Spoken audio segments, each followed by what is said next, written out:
I'm Richard, the Artistic Director of the ACO, and welcome. This is our studio where we rehearse.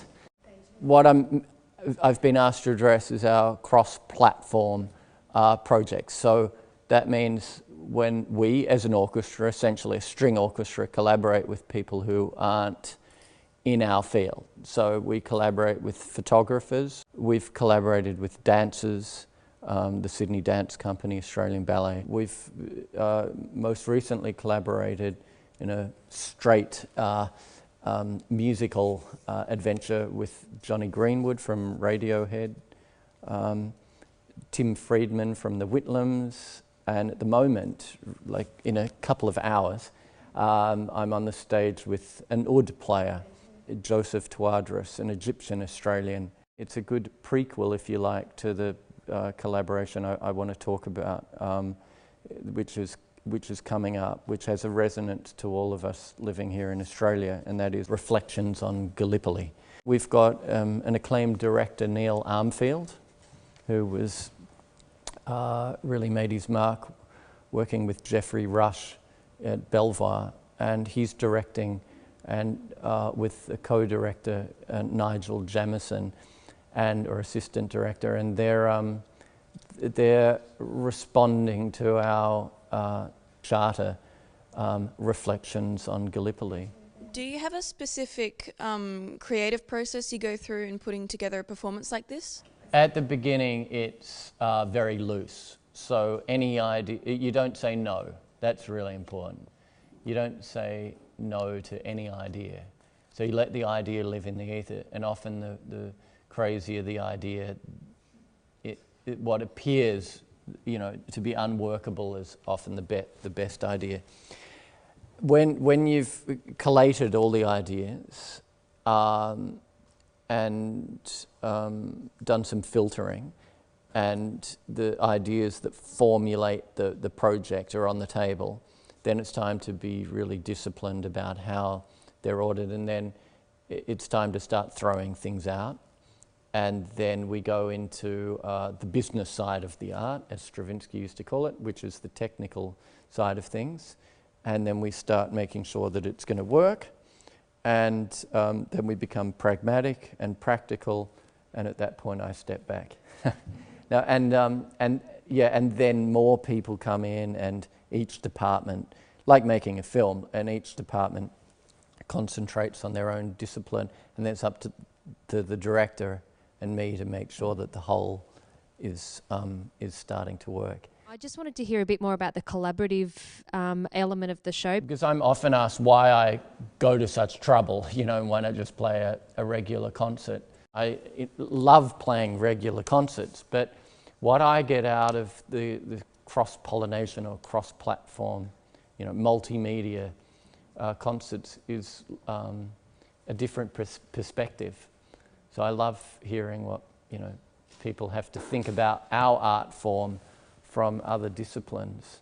So getting a director in is always interesting, because what you've got to do is supplicate, and at some point I cut off my input. So choosing the program, ordering the program, and then I say to the director, right, we're in your hands.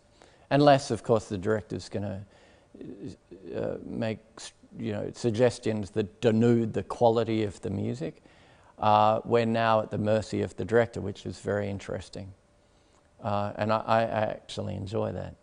We've decided to start with a work by Bela Bartok. Bartok was an extraordinary composer in that he was deeply curious and travelled the world, even went as far as Algeria after the First World War, but he was very much aware of Arabic music, indigenous folk music to his own area, Hungary and Romania, and imbibed the spirits of these musics into his own very astringent, strong, powerful, muscular music. The next music that we hear is by a fellow called Kelly.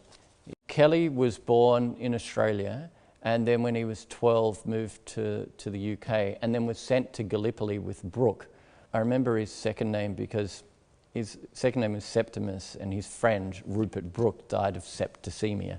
Frederick Septimus Kelly was deeply moved by this, and Rupert Brooke was a very close friend, and he wrote In Memoriam. And what's interesting and why we've used this in the program is because Australian composers were far and few between, and Kelly should now be considered an important part of musical history, Australian musical history.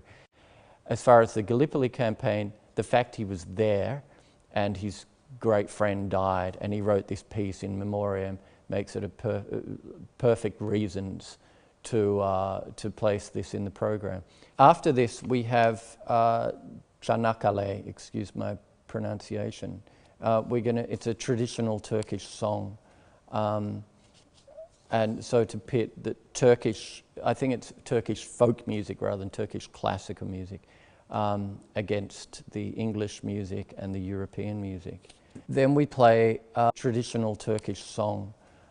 This was played by the Ottoman armies, and the bands were called Mehter bands, M-E-H-T-E-R. And they were the advance band to the soldiers. I think they served two purposes. One was to keep their own soldiers' spirits up, and the other was to terrify the belligerents, to terrify the enemy. That preamble was necessary because what you get out of the First World War in Turkey is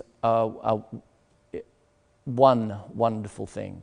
You get a fellow called Ataturk, who was a general in the First World War, and he became the founding father of Turkey. And instead of being insular, he looked out and he opened up the doors to European culture and actually encouraged composers to go and study in Europe, and he sent these composers off to study with Bartók.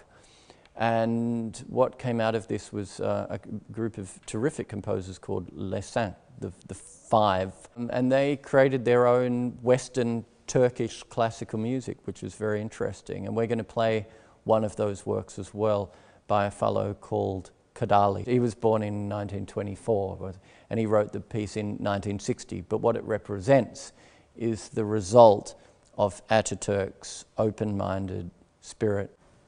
So I was looking for this quote, and I think it's a terrific quote, and we should all remember it, really.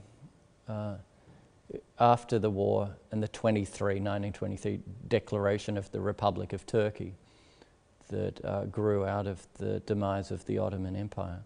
And it was there that Ataturk, as the founding president of the nation, made a remarkable contribution to the arts, which still resonates through the Turkish, English, Australian and Hungarian music that we're presenting in this multimedia concert. Setting out to modernize Turkey, Ataturk believed that a nation, when deprived of art and artists, cannot have a complete life.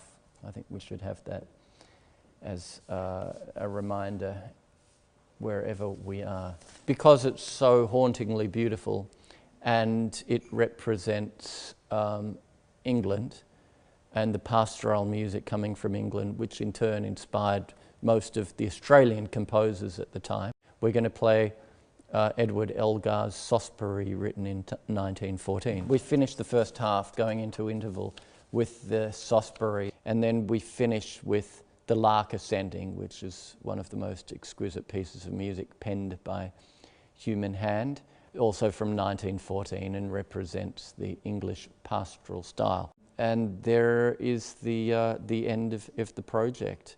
It's for us reflections on Gallipoli rather than a celebration of mateship, although that comes through, of course. It's really a hard gaze into the horrors of war, of course. As a result of this comes strong poetry and exquisite music. If I can find it, we'll finish with the Ataturk quote, because he's one hell of an inspiring man. A nation, when deprived of art and artists, cannot have a complete life. It's a great quote.